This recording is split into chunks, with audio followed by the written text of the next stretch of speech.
This podcast is a member of the Place to Be Nation family. Visit us at placetobenation.com, the only place to be in your pop culture world.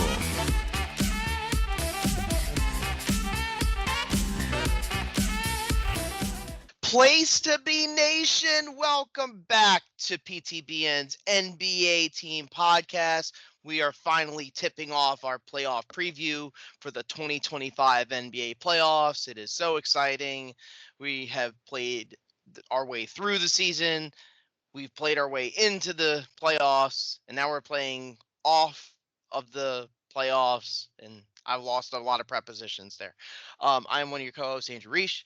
I'm joined by Adam Murray. Adam, the long transport of the regular season is over. We're now into the playoffs. I know the first round sometimes doesn't have the sexiest matchups, but you're kind of excited for the playoffs, right? Well, first off, apologies for not having a season finale episode as I said we would, but well, all you missed was the Clipper Warrior game. Literally every other game in that whole last few days was meaningless except for that one, because that influenced who was in the play-in, which wound up being Golden State. They won in the play-in anyway. Was a lot of meaningless, such bad. Let's play only our two ways in the back of the bench. With this flattened draft lottery odds, if it's just we're not in the playoffs, who cares? So we should just give up if we're like the eighth worst team or the worst. So it's just everybody. Or because of the shorthandedness when you're playing in these play-ins and you don't get the same amount of rest. Nobody wanted to play any of their starters. Like I said, the one exception being the Clippers versus the Warriors, because there was a lot at stake there. The Clippers wound up winning that one, which gave them a 5 seed against the Nuggets. But there's some intriguing storylines pretty much for most of the teams that we're going to be talking about for these playoffs. Even if we think some of these are formalities, talking about like 1 seeds and 2 seeds, I think there's some things to talk about. So yeah, let's get into it. Go. We're gonna go. Let's talk about the Western Conference first. So the Western Conference is a little more open than the East, I would still say, even with seeing some struggles with Memphis firing their coach, and they had to struggle their way through. Denver firing their coach, but they were able to win their last few games after bringing in David Adelman. There is some possibilities I could see where, even though the Thunder have a 66 win, and we'll start with the Thunder series, even though the Thunder have a 66 win team, there is potential after the first round, I would say, where there could be stumbling points. Would you agree with that about the Thunder, or do you think they'll probably hit some strife later in the playoffs in the first round? Cool. So we're shooting ahead to the conference finals preview. No, we're not. We're not shooting the conference finals preview. What I'm asking you is... Okay, Oklahoma City, and obviously we're taping this before the 8th seed has been chosen, but I don't think it really matters if it's Dallas or Memphis, as both teams aren't good enough to really... 4 to 5 games, maybe they steal a game somewhere, but Dallas without Kyrie or Memphis without a coach or a direction are just going to get eaten. There's not really much to say. They're just going to destroy Zach Edey and just pick apart the inside of Memphis. And Dallas, well, they could just go guard heavy, because you think Klay Thompson's going to be playing defense for 35 minutes? No. Davis, when he's healthy, and he does look healthy, he's a force to be reckoned with. But the thing about the Thunder that makes them tough is that they do have size and length to fight off those bigs, even if they don't have like a true awesome center. Chet Holmgren's great, but I actually think Holmgren works better when he plays at the 4 spot, and then they have Hartenstein at center. But if you have Hartenstein at center and he's up against Davis, that might be tough for him. He might get in foul trouble. For Memphis has a great offense. That showed in the game against the Warriors. They can put up points. They play super fast. It's just like you said, directionless. It just feels so like, oh, we're gonna have to do a lot more ball screens because that's what Ja Morant. Then Ja Morant sprains his ankle. It's like, okay, Well, where are you going to go now? One way or another, I see the Thunder winning in at most 5 games or a sweep. I just don't see the Thunder having too much trouble here. Um, this is the second year in a row they're a 1 seed, and they swept the Pelicans, who played their way into the 8th. So I see the same situation here. The Rockets against the Warriors, that's more interesting to me. Oh, this one I don't even. I kind of want to say the Warriors because you always bet on experience over youth. Hmm. And as hot as Houston was early, you have a hot Jimmy and Steph right now who are very hard to stop. Yeah, play in Jimmy exists still. We saw that. Play off Jimmy, does he still exist? That's the question. It doesn't matter as long because you'll have Steph shooting Well, it does matter 35. because Jimmy Butler only averages 25 and he doesn't average 30. That's a huge difference. That'll be the difference between winning and losing these games against the Rockets because the Rockets have a great defense. I would like to say the Rockets, but I don't want to bet against the Warriors. They might be low scoring games too because these are both very good defenses. They've both played very good defense for the last few months ever since the Rockets for the most part throughout the season under Ime Udoka, but the Warriors especially after they got Butler, they've really focused on having Butler be a facilitator and Draymond getting more minutes because he doesn't have as much of an offensive responsibility to try to get passes off and everything. So I think there might be some low scoring games, a lot of like chucked up shots. You might see a lot of hacking of Alperen Şengün because he's not a good free throw shooter. So you might see some strategy being pulled off here. I think this is a huge series for Jalen Green because if Jalen Green looks great against Steph, then that's going to turn around a lot of the opinions about what Green is in the clutch. Because there's been criticism about Green and whether or not he takes the best shots down the stretch of games. And if he starts chucking up shots, you have the two veterans. Adam, we got Fred VanVleet and Dylan Brooks. And yeah, they can be empty calorie players too. They can throw up a lot of shots and shoot a low percentage, but they also have a reputation, talk about VanVleet and Brooks, of being really clutch in the playoffs. Okay. So what do you say? 6 games? I see this going 7, and I think actually the Houston having the home court's going to get them through. I just see a very similar scenario to when Golden State played Sacramento a couple of years ago. That was more of an offensive, minded series, whereas this one's going to be a defensive minded series. But this is going to go the distance. This is going to be tough for the Rockets. Like they get their first challenge immediately, whereas I think the Thunder will get their challenge in the next round. Um, but I think this is the most interesting series to watch. That's why I think the West is more open. I'm having trouble hearing you. So could you repeat that? Series thinking I'm trying to predict the playoffs, but so let's go on there to the Lakers and the Wolves. Do you see intrigue here? I the NBA storyline says the Lakers because we immediately have LeBron his fond farewell at the ripe old age of 72.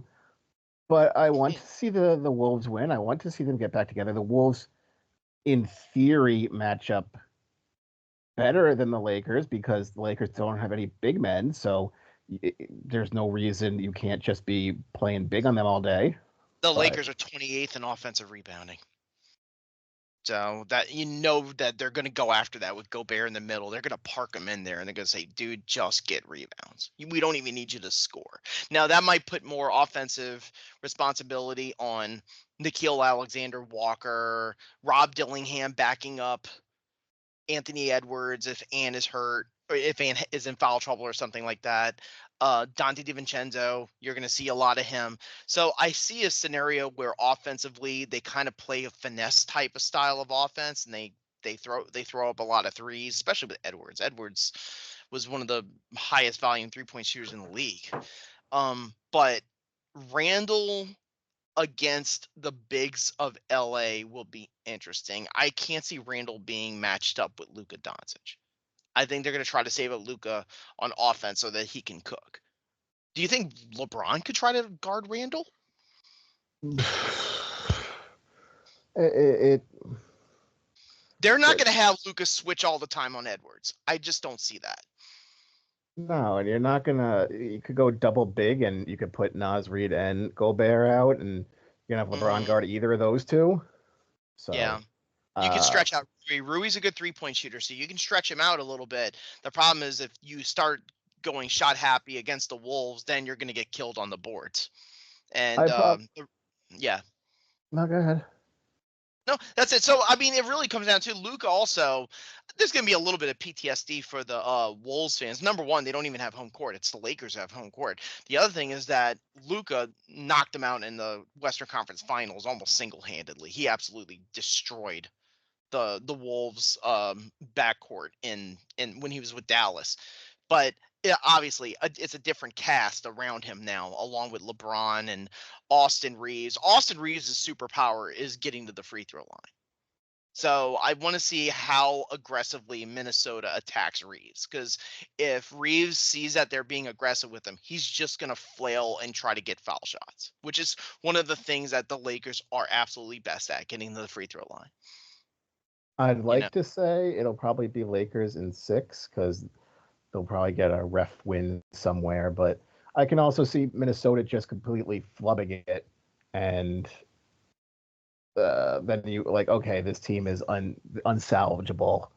They're just knuckleheads, and there's nothing we can do, and it's just unhappiness for everybody. Yeah, and also, like you were saying with television, like this is the one where the networks like I found it funny though. I got to say this. I found it funny though that they didn't announce the schedule for the playoffs until Golden State. They knew where Golden State was going to play. So the moment Golden State beat Memphis and they knew they were going to play the Rockets, it was like, okay, now we know who we want. So like the Rockets have 2 nationally televised games, and this is the only series, Adam, I believe, that has 2 games out of the first 4 on ABC. So clearly the networks really wanted Luka. So and then TNT got the Warriors. So that's the one that everybody was kind of gunning for when the first round started. So clearly the media attention is going to be circulated on Lakers, Wolves. Of course, because that's all Warriors, we have. Rockets. All we have it's not all we have. We have a lot better teams. We have another series after this in the West to talk about. There's other teams. All we have, according to ESPN, is all we could do is show Steph and LeBron. We can't develop new people. That's why everyone's like, Oklahoma City's not going to. They're the average person who's going to start watching. Like, how many Oklahoma City games have they really watched? Like, they don't. Like, oh, I heard they're good. What is this? They're young, but it's not LeBron. It's not the name brands, and that's how it always works. Yep, right. But I'll go your route. I actually think the Lakers having the home court's going to help them here. I could see a situation where the Lakers are just very hard to beat at home because they get all the free throws. And that's going to be too hard for Minnesota to overcome. So I'll just go with the Lakers winning that series. I think it could go 5 or 6. I could think it could easily go 6 games. The Denver Nuggets and the Clippers, this is the 4-5. I don't remember their records off the top of my head, but they were probably even. Historically, in the regular season, they always have close games between LA and Denver. And you got Jokic. They're playing better defense now after they fired Malone because they were, the players are extra motivated. Jamal Murray's healthy. Kawhi Leonard's healthy. This is the first time I would say since like 2020 that Kawhi was actually healthy going into the playoffs. So what do you see here? It's going to suck. It's going to suck because this series is going to be so tough. It's going to probably go 7 because Jokic is going to play probably 45 minutes. They're going to have we need you out there. He's going to average a triple-double. Like he'll be averaging 30, 15, and 15. So you wait a minute. So you think David Adelman's going to double down on we need to go with our central cast. He's not going to feel that initiative of we got to play a little bit more of the Julian Strathers and the Peyton Watsons and the Zeke Najis because we need to get blow for our starters if they get in foul trouble or if they wear down. There's nothing you can do. You have to ride Jokic to the end, and whoever wins is going to be probably spent, and Oklahoma City will just wipe through them because these two teams, Jokic is going to have to all season he's been having to have these crazy numbers just for them to be mildly competitive in the West. And it's also, this is a very basic philosophical matchup. It's offense versus defense, Adam. Nuggets have the offense, Clippers have the defense. And they're both elite in those respective marks. They weren't middling at all. The Clippers play slow, Denver plays fast. Playoff Jamal Murray still exists. He's a great player. James Harden, you know this. He's a regular season beast, and then in the playoffs, he kind of starts to dwindle. So, I don't know if Well, that's going to happen. playoff Jamal is a thing. Harden doesn't play defense, so Jamal should just run around and do whatever he wants.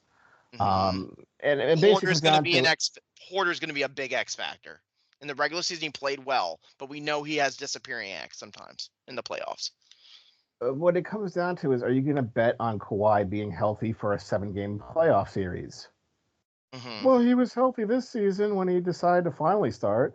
It's just like, can you sure you want to bet on Kawhi's health when he's known for not having exactly the best health? I think for Kawhi, what's very important is how well do Porter and Christian Braun play? Because if Braun and Porter don't really break out, Kawhi is not going to be forced to have to fight off screens and switches to stay on him to try to shut him down. Murray, I would not switch Kawhi on Murray too many times because that'll wear him out. That's going to be Harden's job, and that's going to be Norman Powell's job. With Jokic, Ivica Zubac is a very tough matchup. He's a good defensive center. I don't think he's a great defensive center, but I think It he's doesn't good. matter. Jokic will still score. Oh, he's going to go off on him, but what I'm saying is, can Zubac get his? Can he get like 11 and 15 rebounds and a few assists? Like, that might actually be enough to squeeze out some of these games because they're going to try to slow down the Nuggets. And also, Tyronn Lue versus David Adelman, the biggest coaching mismatch of the whole playoffs. Yep, and that's the thing. I that's why I think it'll be 7. So I guess I'll just default to Denver and the health of Denver over the health of the Clippers, but I can see it go either way. I see 6, and I see Denver. I see a scenario where the home team wins the first 5, and then Denver steals it in Game 6, and that's it. Right now, moving on to the East and these easy ones. The easy ones. We don't know yet as we are talking who Cleveland plays. I don't think it matters. Cleveland I will think it's beat a 4 or sweep. 5. That's what I'm saying. 4 or 5, I think it's Cleveland, a sweep. Yeah. The only way I could see a scenario where it gets interesting, we did have that one time where Atlanta gave the Celtics trouble a couple of years ago because Trae Young got hot. Trae Young looks like, what's the word? Unnerved. Like, he is almost on the precipice of like just having like a crying fit on the court. It's like he looks frustrated. That's all I'm going to say. Cleveland is ready to go. They're fully healthy. I know there's some scares about Mitchell, but Mitchell I think is going to be fine. Offensively, they are so good. I don't think it's really going to matter much. They are going to blow out whoever they play in their home games. And they just need one blowout win on the road and it's over. Boston and Orlando. Orlando's defense is great. But Boston's going to shoot 53s. So how great can you play if you're just going to shoot 53s? Yeah, now Orlando did look great in the play-in 3-point shooting wise, which is not like them, And the reason why is because they got dirty work out of guys like John Isaac and Tristan DeZelva. Like, they got guys that actually kind of played hard in that game that I don't think the other team was expecting. So they have some lunch pail guys. Will Boston worry about that? I don't think so, because Boston is definitely a better rebounding team than Orlando is. And then it just comes down to the 3-point shooting. Boston's the best in the league. Orlando's the worst. And Orlando's the worst at 3-point field goal percentage too. That's going to come back to bite them really bad. They're going to have some ugly blowout losses, talking about Orlando. Like, they're going to have games where they lose to the Celtics, with like the Celtics go off shooting wise and the Celtics win by like 25. And that might be kind of demoralizing for them. But Paolo's amazing. Franz Wagner is going to be a tough matchup for Jason Tatum because Franz loves getting to the free throw line. He might get Tatum in foul trouble. Like, maybe you could switch Jaylen Brown on him. If only Boston didn't shoot 53s a game. Like, Orlando could do this. Orlando could do that. Orlando could do this. Yeah, Boston's just going to shoot quick threes all day. I also don't see a scenario where Jaylen Brown, like they have it so easy against them that Jaylen Brown can do load management with his knee. I don't see that. I think they got to play everybody against Orlando. But yeah, I see Boston in 4 or 5. I can see Orlando winning 1 at home. All right. Next up is New York and Indiana. No, New York and Detroit. Yeah, New York. It's going to be the Knicks and the Pistons. I want your take first because I feel like mine's going to be very different. It'll probably be 5, but it'll be the hardest 5 New York had to do because Detroit's just gonna be very physical, I imagine. Yeah, they love to fight. That's been well known over the last couple of months. And they had their best month in March. Talk about Detroit. But they've also had a few brawls. They've had a few skirmishes. For me with New York, I'm telling you, I know some of the team stats look a little even defensively. Detroit might be a tad better. They actually rebound better than New York does, even though New York has some awesome rebounding starters like Towns and Ananobi. They all can really snag the ball, and also the Pistons are better. They actually make more threes than the Knicks do because they play faster, and Malik Beasley is basically their 6-man gunner. But I'm just got the feeling. Sometimes you get that gut feeling at him, and mine says Knicks easy sweep. I don't know Yeah. why. I just think Cade Cunningham, who's the engine of that team, is going to struggle. It's going to be very similar to what happened to Paulo Banchero last year when the first 2 games he looked like a deer in headlights because he had never played a playoff series before. And I see the same thing happening. And if Cade struggles, the Pistons are dead on arrival. And I think that's what's going to happen. The Knicks are so ready for this. Are they ready Yeah. to play the next round opponent? I don't know. We don't have to talk about that yet. But for this one, I think they're ready to go. And now the tough one, kind of. It's the Mm-hmm. Milwaukee, Indiana. It's the 4-5. This is a tough one. Of course, it's a tough one. Indiana is very hard to get excited for. Lillard should be back halfway through this series. Yeah, he had he had blood clot issues, but now basically they're taking him off the blood thinning medications because they're getting him ready. They're ramping him up, which tells me he might play in Game 1. That would be my guess. I believe he's ruled out for game 1, but that's Okay. pretty much about it. Yeah, so it's gonna be tough. The thing too about the Bucks, you know, I don't want to sit here and just go on and on about Doc Rivers. I feel like we spent the whole podcast of our 10 years, 13, 11 years doing it where we always talk about how Doc Rivers always blows game these playoff series.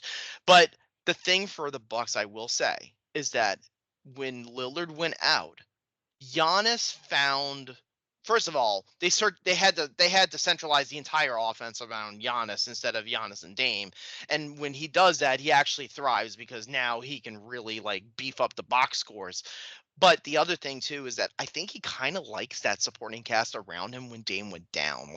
Kevin Porter Jr. has played well. Connaughton's gotten a few more minutes, and he can be, even though he's past his prime, he still can shoot threes. Bobby Portis is back from his drug suspension. Ryan Rollins is actually not the worst backup point guard of all time. So they actually have some weapons. Indiana is pretty balanced. That's a pretty balanced team. So, what do you? I mean, I would say I'm going to go off the desperation scale and say Milwaukee needs to win in order. Oh, they have to win, yes. In terms of their their luxury tax, how long they've done it, and winning a title, and firing the coach, and not having Giannis in the last playoffs, and playing the same exact team that eliminated you. Yes, it reeks of desperation for Milwaukee. They probably feel more desperate to win this series than the Pacers do. I don't think the Pacers are sitting here riding on cloud 9 that they're a 4 seed, and they do have home court also, by the way. But Halliburton, he does have these tendencies to just absolutely stink it up. I say that, but he had that game 7 against the Knicks where he absolutely went off on the Knicks. So he's the kind of superstar point guard that you don't want to just completely let him loose to take shots. I think Mathurin will be very important because I don't think there's anyone off the bench that can match the scoring output that Mathurin can do. I'm kind of thinking about the matchups, and it's tough. I think Miles Turner's going to have a lot of trouble. to be quite honest, unless he does that thing where he just parks at the 3-point line all day long. I will go Milwaukee in 6 then. I'll go with the Pacers in 7. If the Pacers win it, they're going to have to win it at home. They're going to have to close it out at home. I don't think they're going to be able to close it out on the road. So if I'll say the Indiana wins, but it has to go. It's probably going to go 7 games. It's not going to be an easy series for either of them. It's going to be very tight.